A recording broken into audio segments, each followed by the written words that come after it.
A young man and a young woman fell in love with each other. She came from a family of means, while his family was poor. They decided to get married, but their families were against the union. The families conspired with a witch to separate the loving couple forever. The evil witch threw the young woman into the sun and the young man into the shade so that they would never meet again. And she filled Lake Sedozora between them, the very lake where the spirits of the Sámi people now live.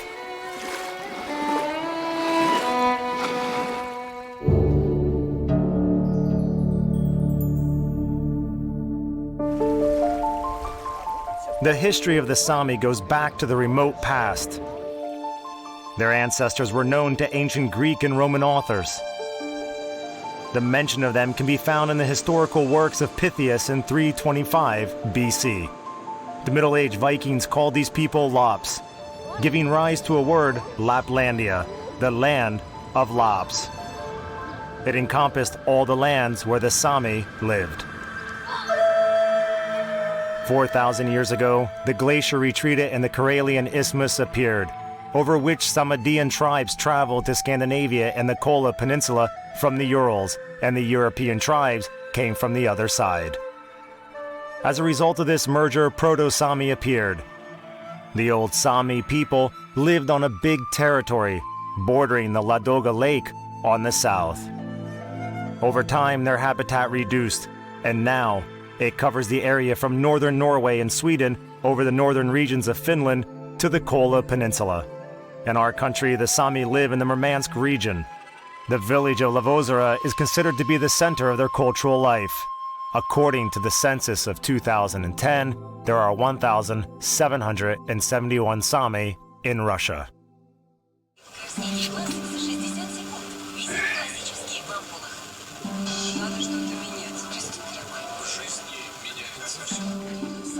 This Sámi family has no interest whatsoever in our research or historic subtleties. They have a lot of household chores to attend to.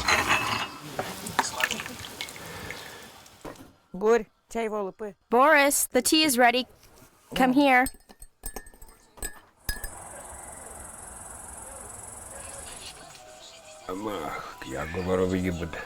It looks like it might rain today.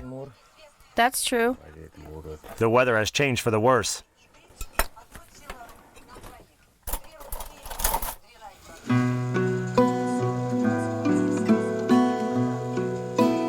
Uliana and Boris Yulin live 30 kilometers outside of the Lovozero village, right in the middle of the tundra.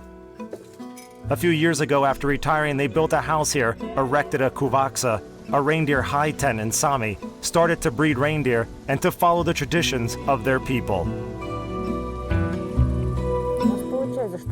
Boris's parents and my parents worked on the tundra, as well as our grandfathers and grandmothers.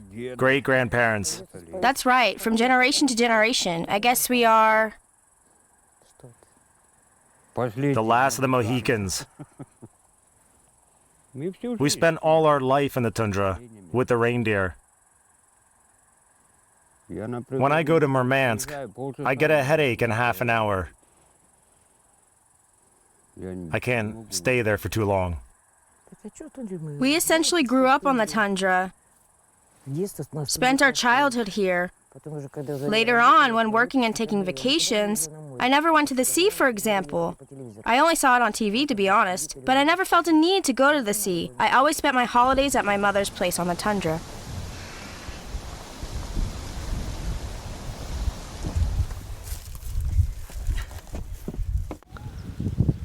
Nowadays, the Sámi rarely choose this way of living.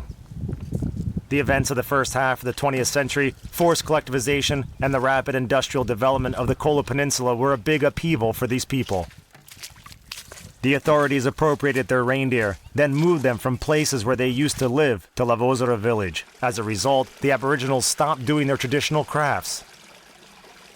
Their culture and way of life came close to extinction.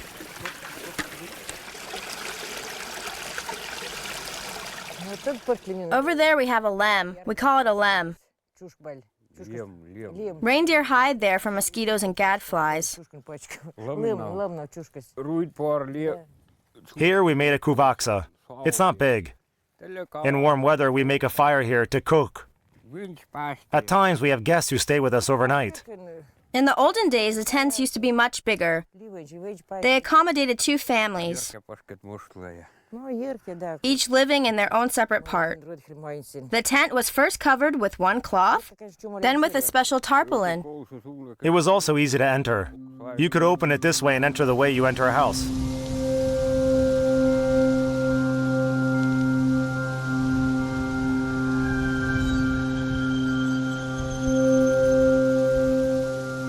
In a week's time, Uliana is going to a very important event. She has long dreamt of visiting the sacred and legendary Lake Sedozera. For various reasons, she never managed to visit this iconic place. And finally, the opportunity has arrived. I heard a lot about Lake Sedozero, and I always wanted to visit it to ask the spirits for health for the people I love. The spirits of our ancestors live there, the Saids. That is why it's called Sedozero, the Lake of the Spirits.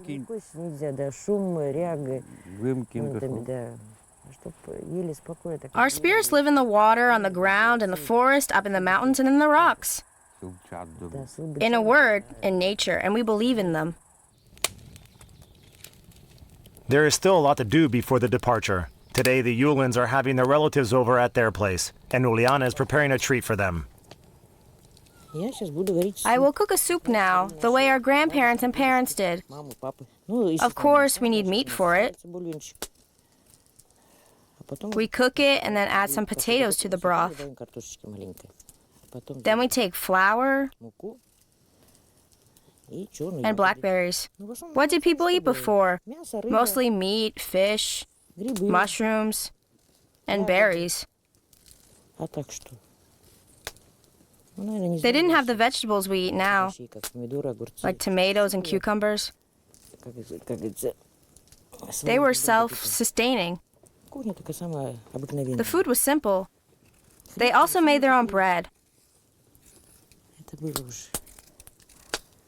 Living in a forest like we do now, you have to make your own bread. Traditionally, the kitchen has always been a woman's domain. Although generally there was no strict distinction of duties between men and women, each family member could do everything.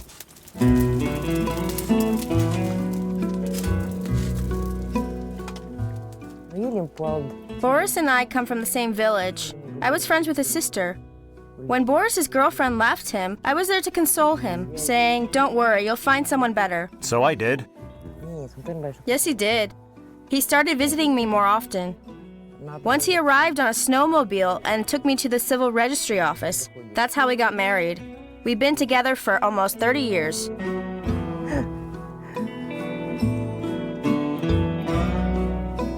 While his wife is cooking, Boris goes to check on the reindeer.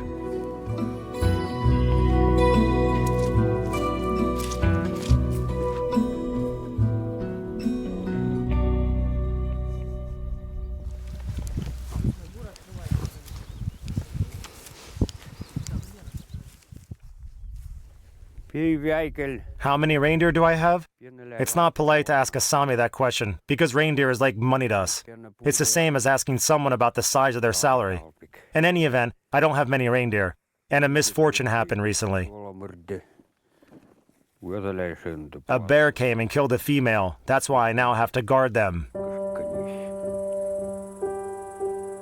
Depending on their habitat and natural surroundings, reindeer breeding, fishing, and hunting are the traditional activities of the Sámi. This is a tasma. It belonged to my wife's father.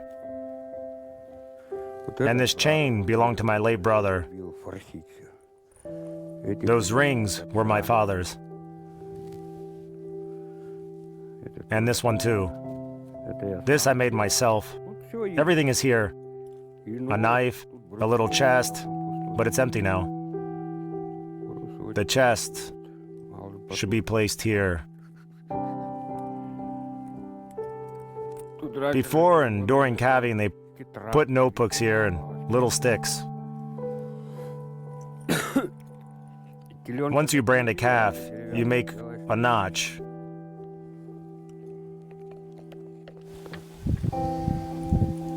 It's very practical. You have everything with you. When it's winter, you tie it around a deerskin parka, and the wind doesn't get in. You can tie it lower. Here, you can lie on the snow and sleep in it, and you won't feel the cold at all, dear friend.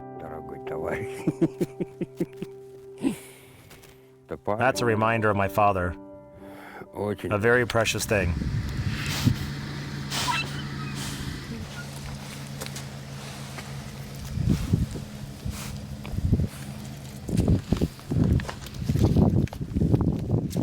I could watch them all day. They are amazing animals. They are a source of food, transportation, clothing, everything to us. Take a very big swamp, for example, and bring a reindeer over there. Take a handful of mixed feed and put it somewhere discreetly. Take him away. You can blindfold him. He'll come back and find his food straight away as if following a compass. How can you explain that? They probably have a built-in GPS. So many people. You didn't expect us? No, we didn't very well. Hello. Give me a kiss, my dear. Hello. Hello, hello. Very well. Well done, well done. Hello. Take it easy. Kolya, come here, come here. Glad to see you. Let's go before Grandma gets cold. Don't worry, I won't get cold. You won't freeze? Let's go. The long-awaited relatives came to visit the Yulin. Unfortunately, their daughters couldn't make it. One lives and works in Lovozero, the other even further away in Murmansk. They each have their own lives and they don't often manage to visit their parents. We made soup today. Fish soup? Fish soup, why? Meat soup. That's it. Have at least one spoonful. At least one. Have some bread.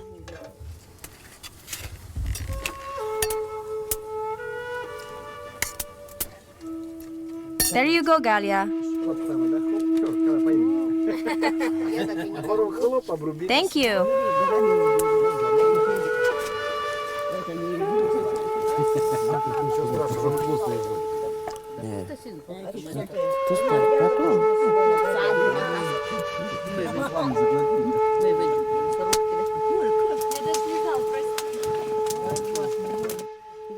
And Polya, I decided to go to Lake Izhors, so I wanted to consult you. Consult me? I've never been there. But maybe you know how to behave there. What should I do? I think you need to consult our shaman, Olga. She'll be able to give you advice. She was there, and she knows a lot about it.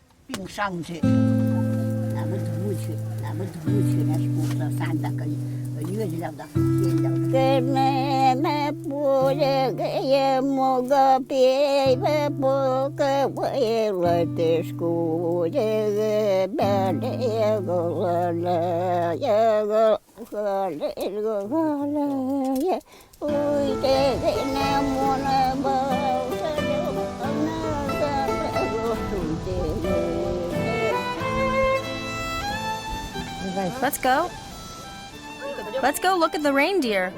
I'll take photos. Okay, okay, as you wish.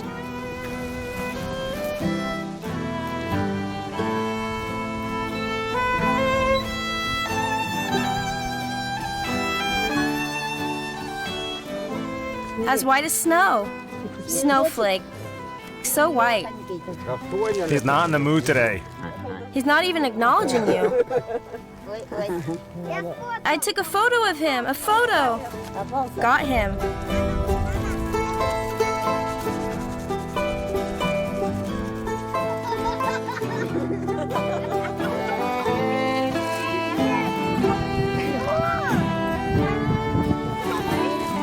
Wow, a fawn. A fawn.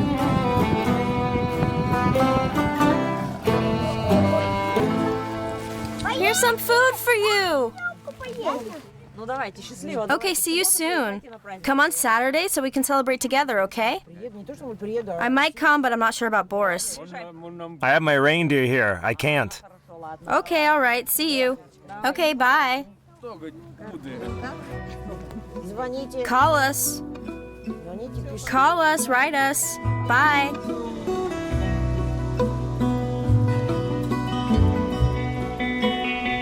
The celebration Uliana and Boris were invited to are the Sámi Games. It's an old tradition for families to get together and compete with each other. Who's faster, stronger, smarter, can last the longest. In Soviet times, the tradition was forgotten, and it was only revived 28 years ago.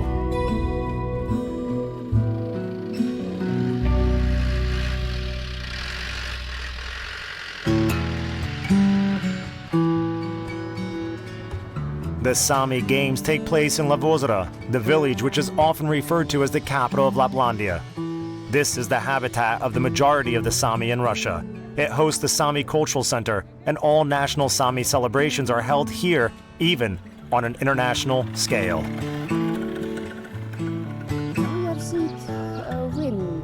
The first mention of the village dates back to the 16th century. It was a small Sámi burial ground. It developed mostly in Soviet times. In the 1960s, the Sámi were moved here en masse from the entire Kola Peninsula. That's how the Lovozero became the capital of these people. For the Sámi people, these games, the national sporting competition, is a large celebration and one of the most important ones of the year, as well as one of the favorites. They wouldn't miss it, so Uliana, leaving her husband to guard the reindeer, came to Lovozero. And together with her sister Antonina, she went to watch the Sámi football game.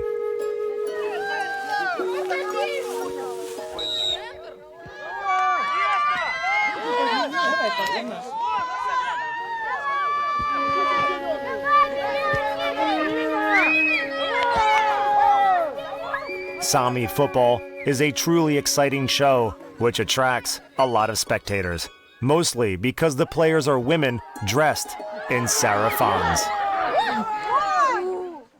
Men always went hunting, fishing, and tended to the reindeer, while women played football during their short breaks from household chores.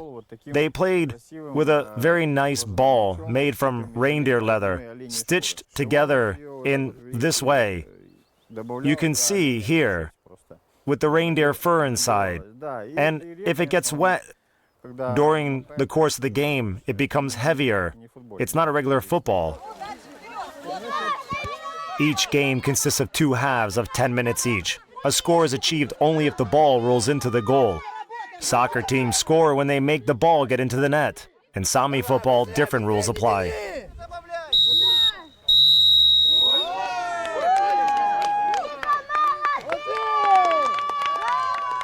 In the meantime, other competitions are also underway. Uliana's sister Antonina decided to participate in the crossbow shooting competition. Her other relatives came to support her.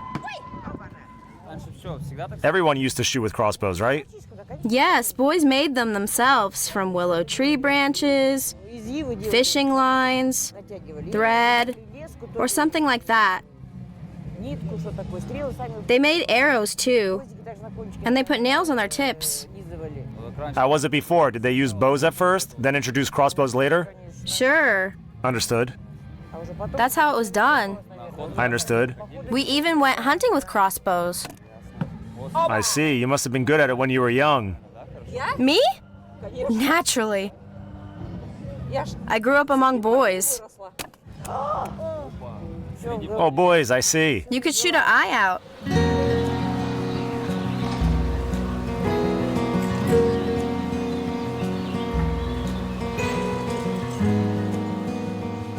Andrei, Antonina's son, and her cousin Yevgeny went to take part in the lasso throwing competition.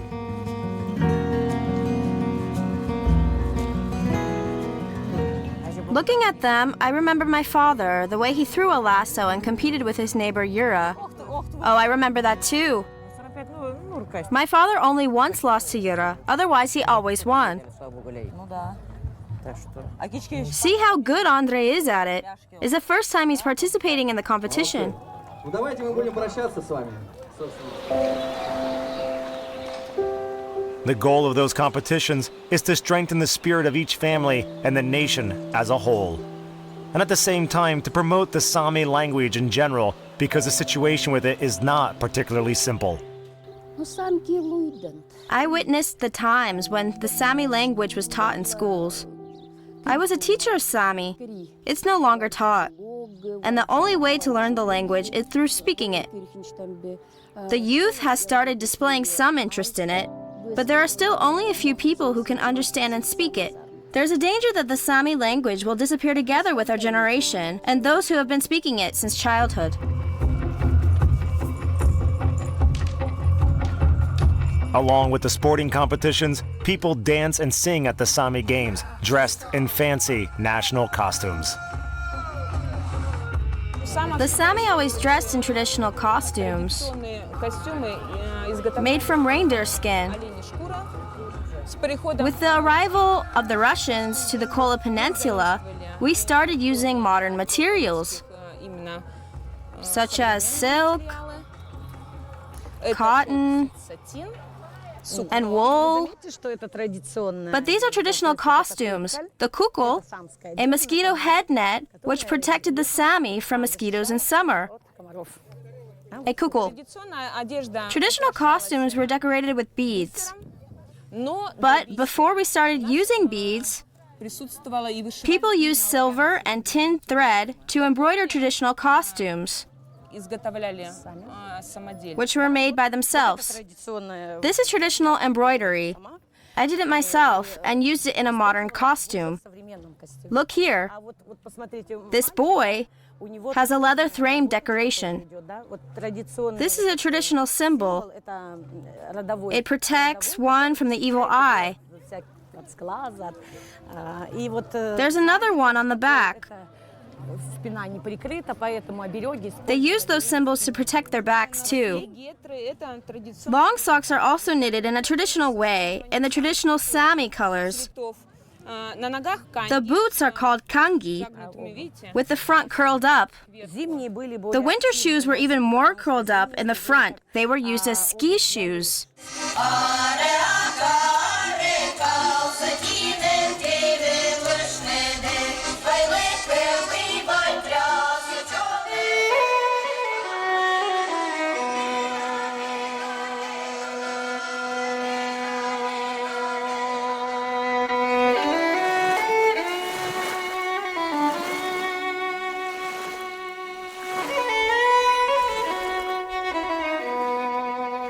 This woman is unique. Olga Redkina not only plays Sami soccer, cooks traditional dishes, and knows how to tend the reindeer. She retains a knowledge of the old beliefs and spiritual rituals of the Sami. She is a fourth-generation shaman.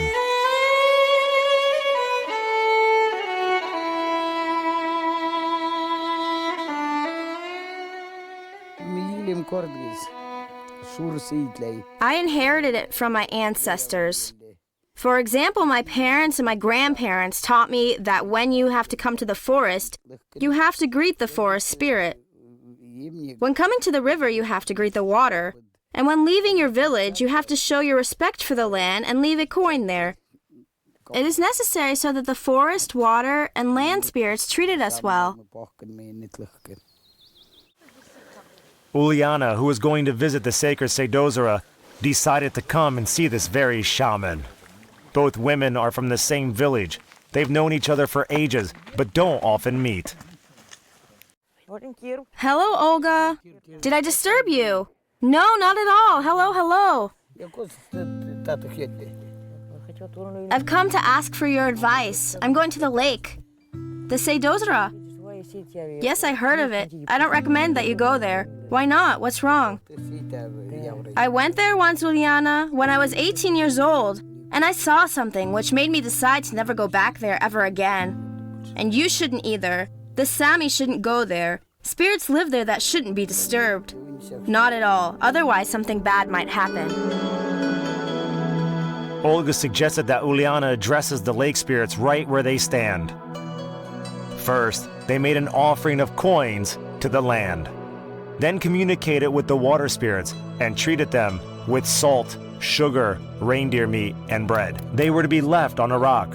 One has to tap on the rock like this with a knife to call upon the spirits and attract their attention. Lovozero is a unique place. I heard that it has 3 bottoms. I heard that they found the traces of the Hyperborea there. There's a legend that it is on the lake of Lovozero, that the Aryans, considered as gods by the Sámi, emerged from the air. By all means, this lake is sacred to our people. The spirits of our ancestors, the Sades, live there, and they are to be worshipped from afar.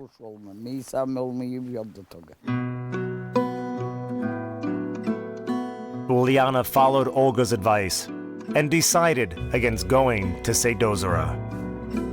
It remains distant and unexplored to her, yet holding a profound meaning which is only fathomable to the unique Sámi people, who have been living in the fascinating land of Laplandia for hundreds of years.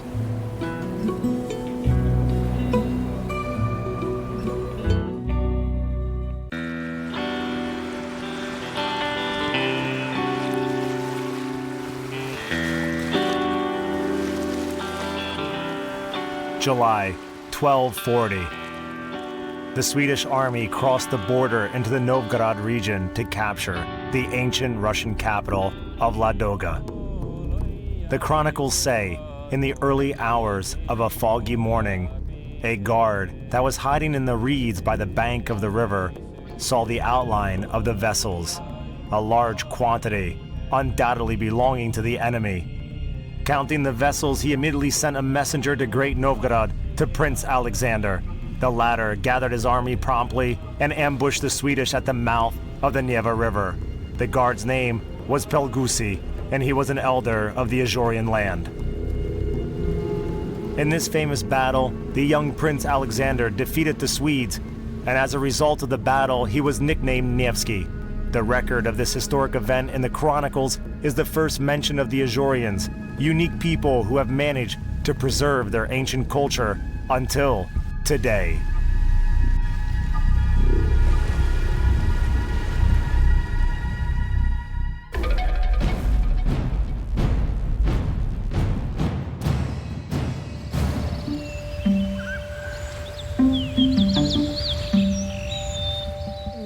Where did he learn to speak our language? Where did he learn to speak it? Very well done. He speaks it very well. He knows a lot of songs and some customs and traditions that I know nothing about. I remember him teaching me embroidery. He threaded a needle. I couldn't see. For me, it was a celebration when he said that he wanted to return to the village.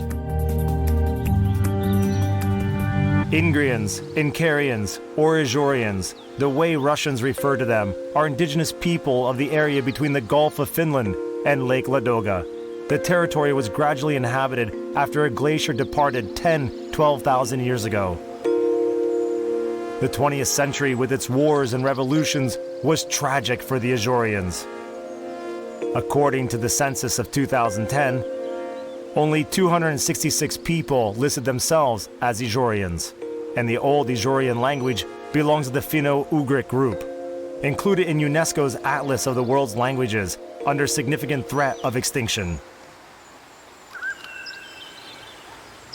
Master of the forest, mistress of the forest, allow me into the forest and give me mushrooms and berries. This young man is Nikita Dichkov. Nikita is Izhorian. During the last few years, the locals have associated his name with the revival of long-lost traditions. Today, Nikita is taking a long-awaited journey before tomorrow's important event. Izhorians believed the forest was a very dangerous place. They believed that each forest has a master and a mistress, and that one should behave oneself there and always remember that supreme forces are keeping an eye on you there. Nikita is 25 years old now. He can't remember when exactly his father told him that he's Izhorian, but since that moment, everything completely changed for him. It felt as if everything's changed within me. I can't even say if I knew about it before, about the Izhorians, that Izhorian blood runs through my veins. Since that moment, I started studying the Izhorian culture.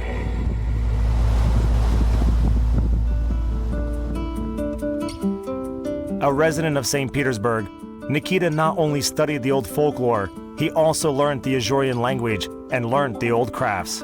And finally, he left the city and moved to the Kola Peninsula in the Gulf of Finland, to the village of Krakuli, the historic habitat of the Izhorians.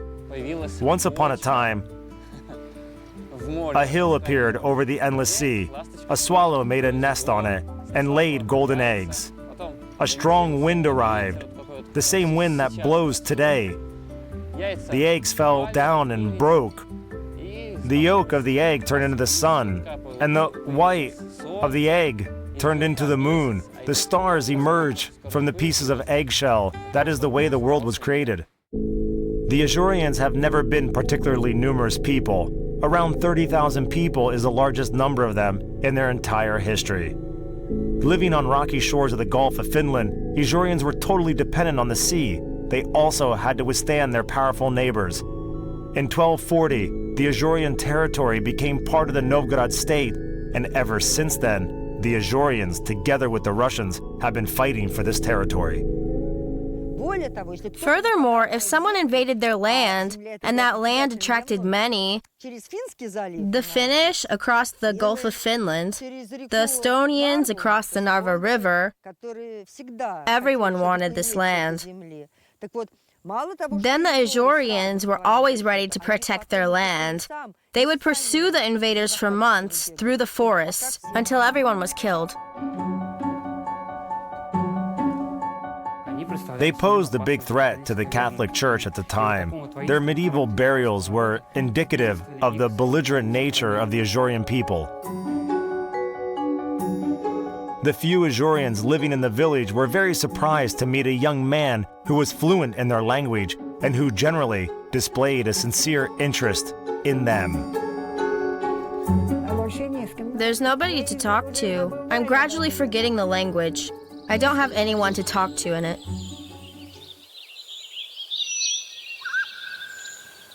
Good day. Well, hello. How are you? We are well. How is your health? Well, so-so. My legs are troubling me, not too well to be honest. The Izhorians rarely allow a stranger into their homes, but it's a whole different story when a stranger speaks their own language. When it comes to Nikita, all the doors are open to him. There are a lot of interesting things to be seen in a traditional Izhorian house. Look here. The grain was brought here by hand, and then it was spun this way. They'd spin it until the stone started making a different sound. Rye flour was used to make bread. Wheat flour was used for special occasions. There wasn't much wheat here. A visit like this provides Nikita with invaluable materials for his main work. A few years ago, he was invited to work in the Izhorian Regional Museum in the Vistano village of the Kola Peninsula. Since then, Nikita has conducted guided tours and there is a long waiting list due to his popularity. There were good and evil wizards who could cast a spell and spoil a wedding and turn the newlyweds into wolves, for example, or into stones. The 17th century became a milestone in the history of the Izhorian people. As a result of the Treaty of Stalbovo, signed in 1617, the Izhorian land was given to the Swedes and remained a part of Sweden for almost 100 years. The 17th century left an indelible imprint in the culture and memory, in the legends and the folklore of the Izhorians. Their suffering was so very intense that it seems to have erased all their memories that belong to the ancient times. Successive wars, pestilence, plague, oppressive taxes, the forced imposition of the Lutheran faith, all of this led to the gradual decay of the Izhorian land. The Izhorians left their homes en masse, escaping to the Russian territories. In the 17th century, Ingris, that's how the Swedish called their land back then, lost over 20,000 people, which constituted over 70% of their population at the time, yet some remained. Sweden ruled over our land for 100 years. There were a number of relief measures for the Lutherans, but that's common practice in some countries. Once an important superintendent, Hendrickson came to the Izhorian church with the purpose of converting them to the Lutheran faith. An Izhorian, Kuzma, spat into the missionary's face.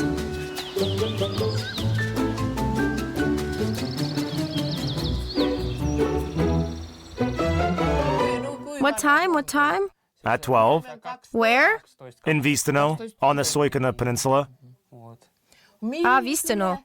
In Vistino, Soikana. Vistino. All the local Izhorians are looking forward to tomorrow's event. It's their annual celebration where not only their neighbors from all around gather, but also guests from abroad. Nikita has to put up the last posters and prepare for the event. He's a jack of all trades, and tomorrow the entire celebration will depend on him. His colleagues from St. Petersburg will also arrive tomorrow.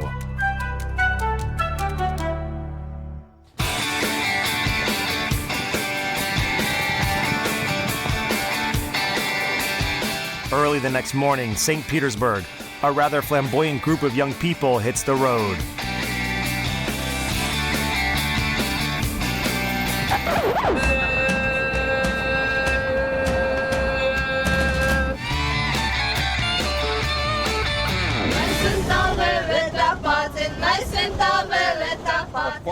A man happened to have a lot of misfortune in his life.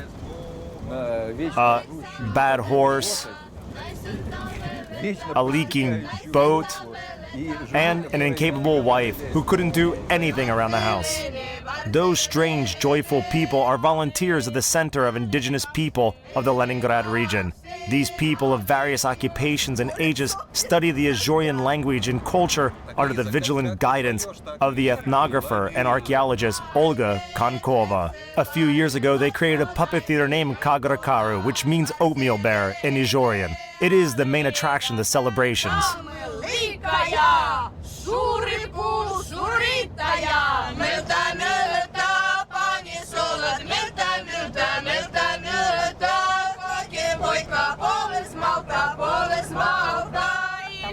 Some royal dynasties know all about their ancestors dating back to the 12th century. For instance, they know their legends and traditions. And I think it's great to safeguard your culture, which belongs to every representative of the people. Like, for example, all 15,000 songs sung by the Izhorians belong to me. It is very, very interesting.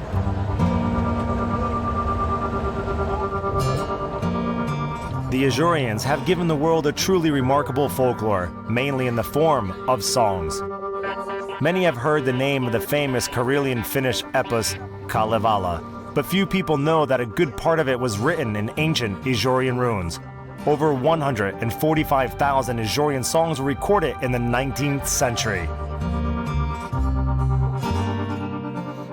This is Yurchi, but he's not the only character. Well, in the Russian culture, it is Yegori. Now that it is summer, he doesn't need any warm clothes. He covered his head to protect it from the bright sunshine, put on a thick shirt to protect himself from the mosquitoes and gadflies, so that he can calmly walk around the cows to collect and herd them back to their homes. The puppets are more than just vintage, hand-stitched toys to the Izhorians.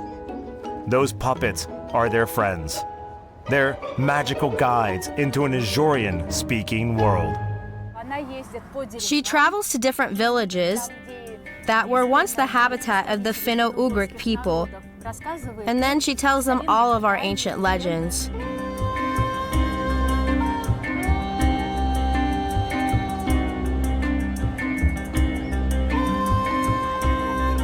The 20th century was very tragic for the Izhorians.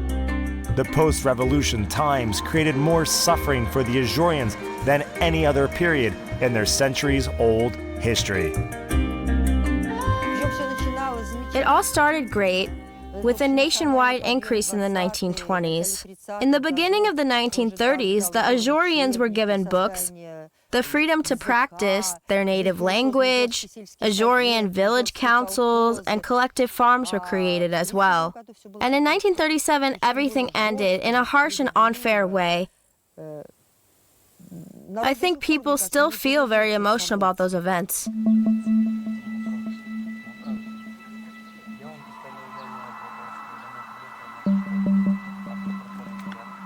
In the summer of 1937, all the Izhorian schools were closed overnight. The teachers were arrested. The books that were in Izhorian were burnt. Children were expelled from school for just speaking Izhorian. And not only Izhorians, but also their neighbors, the Vots, the Ingrians, the Karelians, and a large number of other small ethnic groups in Soviet Russia were victimized. And things only got worse. They also introduced a ban on fishing, and the Izhorians are fishermen. They can't go without fishing. It was all official. The government started this. So for the people, that ban was catastrophic. Then the war started.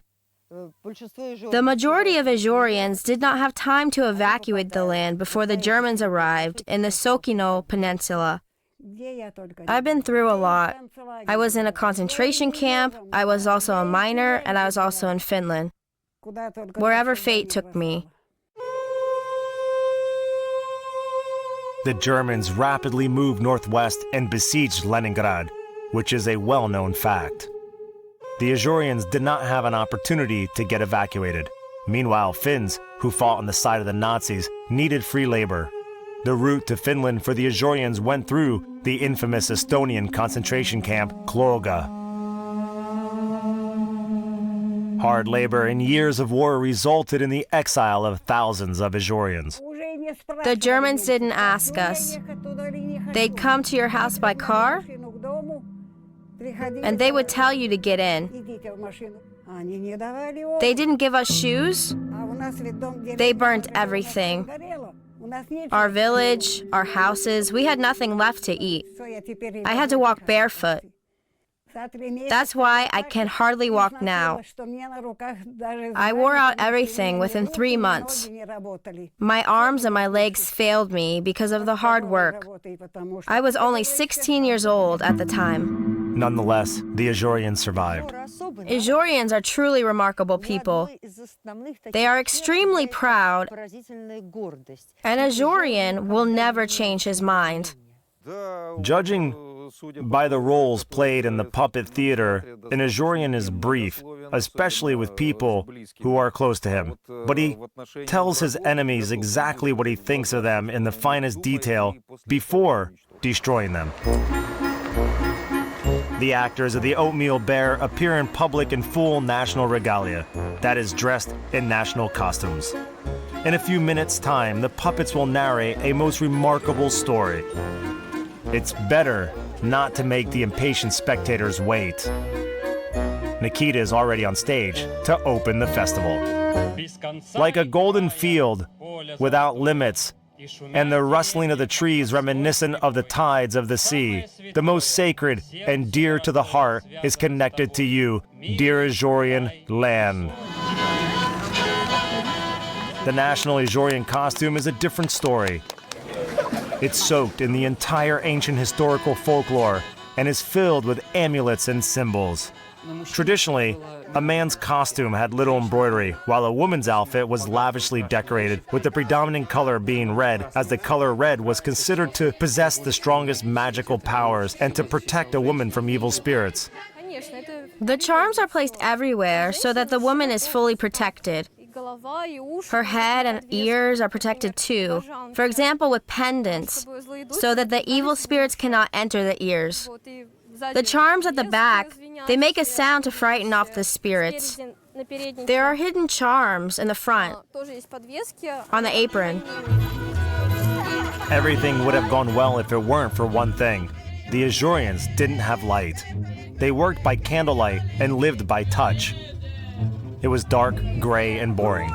One day, a beautiful woman, the blacksmith's daughter, decided to go and look for the light for the people. She walked and arrived at a neighboring Finnish village where she saw that the people were happy because they had the sun and the moon. The Finnish people, being as stingy as they come, do not like to share, so instead of asking them, she used a sleeping potion, and everyone fell asleep.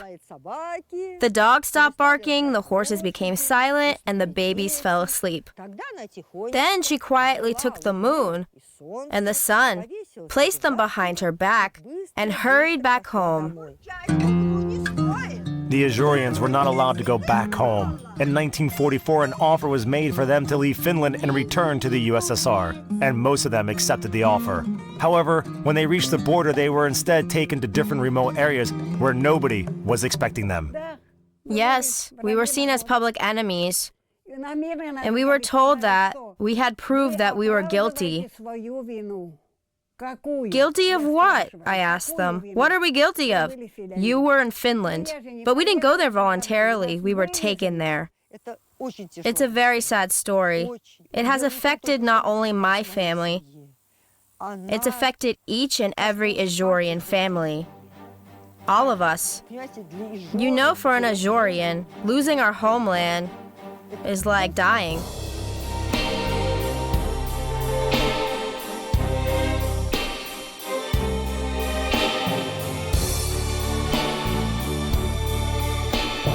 But the history of the 20th century struggled to break the Izhorians because they have a particularly strong and proud nature.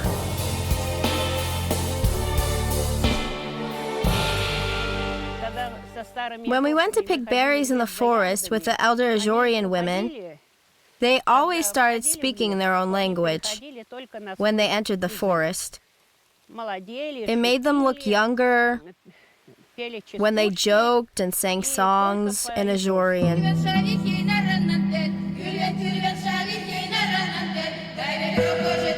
After the war, few people remembered about the Izhorians. It wasn't customary to admit that you were different, and indeed, it was even dangerous. Izhorians, who left to go to the cities for work, were rapidly assimilated.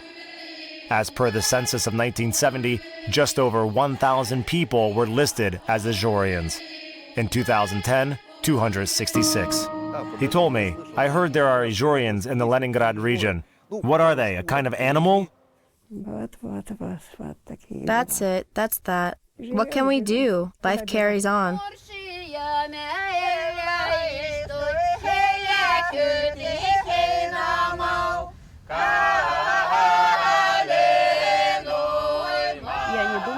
I did not imagine that a little spring would then turn into a river.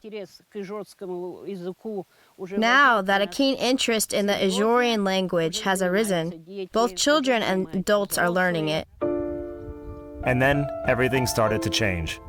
First, volunteers appeared, including archaeologists, folklore collectors, teachers, students, old Izhorian villagers, and modern Izhorians from cities.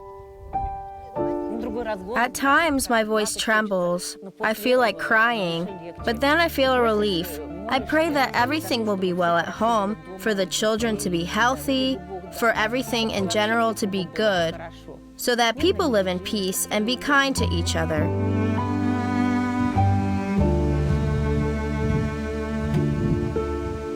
Having survived persecution and much misfortune, the wise blacksmith's daughter managed to bring the sun and the moon to the Izhorians. It's time to think of something that's more important. Of course, I dream of marrying an Izhorian woman. I could then speak Izhorian to her, and to our children too, to preserve the language. Well, that's true. That's my dream. That's what I aspire to. She has a round face. That is the ideal for an Izhorian beauty. She has to be rather round with narrow eyes so that a piece of straw doesn't enter her eyes and spoil them. Her legs must be stout and short so that she doesn't get tangled up in the hay. But this is the harsh reality. A thin Izhorian woman is more like me. But when I get married, I'll be like her. The vibrant Izhorian celebration has ended. it's time to go back home for the Oatmeal Bear. The puppets seem to be murmuring in their suitcase, wondering where they will be going to next.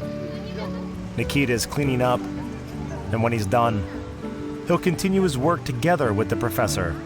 This autumn, he and Olga Konkova are publishing a manual on the Izhorian language. Tahtohuijot se ei ole siis prostoi oppikirja kielestä. All people have their unique and at times harsh history. Who can say why the Izhorians survived? And what makes them so attached to their forest and this poor land? Why has the cold sea wind memorized their ancient ruins? Where does the wise blacksmith's daughter live? How does one make friends with forest spirits? There are many questions. Meanwhile, the Baltic Sea continues to roll, the forest rustles, the sun shines, and Pelgusi, the elder of the Izhorian land, keeps gazing at the horizon. Läisen läpi huven kuven linnan, läpi huven kuven linnan, läpi uhki rikkaani, läpi uhki